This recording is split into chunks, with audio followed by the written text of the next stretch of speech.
Alors maintenant, avec cette réaction de protection, toujours en parlant d'alcool, alors la réaction c'est NaH, une base. Rappelez-vous, le pKa c'est 35, c'est une base très forte. Alors dans du THF anhydre, et du coup ça c'est en premier, et en deuxième on a ce composé, voilà, ici. Donc qu'est-ce qu'on va former? Alors lui il part, rappelez-vous, et on va avoir ça qui va s'attacher à l'alcool de départ. Je réécris, je redessine ma molécule de départ avec ça. Et pardon, il manque, voilà. Comme ici on a un carbone, le carbone est toujours là. Et comme ça, on a notre acétal. Ok? Comment on fait ça? Comment on fait ça? Donc le mécanisme de cette réaction, c'est... Alors on a un alcool. En plus de l'alcool, on a cette forme. Donc comment on fait? En fait, pour éviter qu'il y ait un carbocation, donc on fait une délocalisation et le chloryl part. Ok? Donc on va voir. Bon, c'est pas une forme de misomérie, mais bon, on va écrire comme ça. Alors ça, et puis ça, donc plus, ok, et c'est L-. Donc c'est ça ce qu'on a pour l'instant. Et l'alcool, voilà.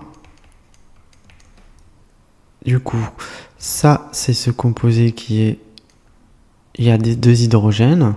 Donc ici il y a un hydrogène, ici il y a un hydrogène. Je vais pas y dessiner. Du coup, on peut attaquer. Alors toujours, l'alcool il va pas pouvoir attaquer ici. Ok. Qu'est-ce qu'il faut faire? Il faut le rendre fort. Comme on a utilisé, on a employé une base, on a NaH. Du coup, NaH ça sert à quoi?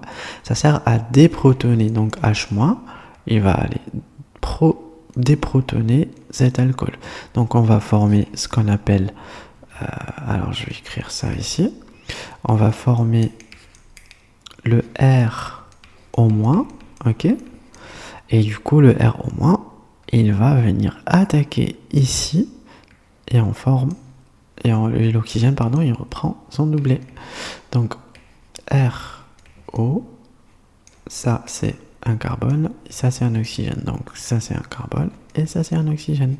Avec le groupement méthyle, donc j'ai exactement additionné ça, ça et ça. Ok? Voilà. Et on vient de faire la réaction de protection. Du coup, si par exemple on me demande la déprotection de celui-ci, alors pour sa déprotection, en fait, il suffit de mettre, voilà. Ici, je pourrais mettre éthanol ou méthanol, H+. Ok? Donc H+, catalyseur. Donc on va obtenir l'alcool. Ok? Donc comment on fait? Je vais chercher, comme j'ai deux oxygènes, je cherche mon alcool de départ. Mon alcool de départ, il est associé à un R. Donc c'est ça mon alcool de départ. Donc la coupure, je dois la faire où? Je dois la faire ici. Donc c'est celui-là qui a servi pour groupement protecteur. Et c'est celui-là, mon projet, ma molécule, quoi. Donc comment je fais? J'ai RO ici. Pardon, ce que je fais là. Alors, je vais directement écrire dessus. RO. Donc, en présence d'H+, celui-là, il va venir attaquer le H. Et du coup, on va former le ROH. Voilà. Alors, toujours comme les acétals, je vous rappelle qu'il y a toujours l'acétal ici. Donc, on fait pas un carbocation ici, sinon on fait la délocalisation de la liaison et lui, il part. Donc, j'aurai quoi? J'aurai cette molécule ROH et cette forme, voilà, cette forme qui est active. Ok, très réactive, pardon. Donc, je vais venir avec l'éthanol. C'est pour ça qu'on a mis l'éthanol ou méthanol, ok? Donc, si je viens avec mon éthanol, comme ça c'est mon éthanol, j'attaque directement ici, et du coup, je reforme. Comme ça. Oups, encore un carbone.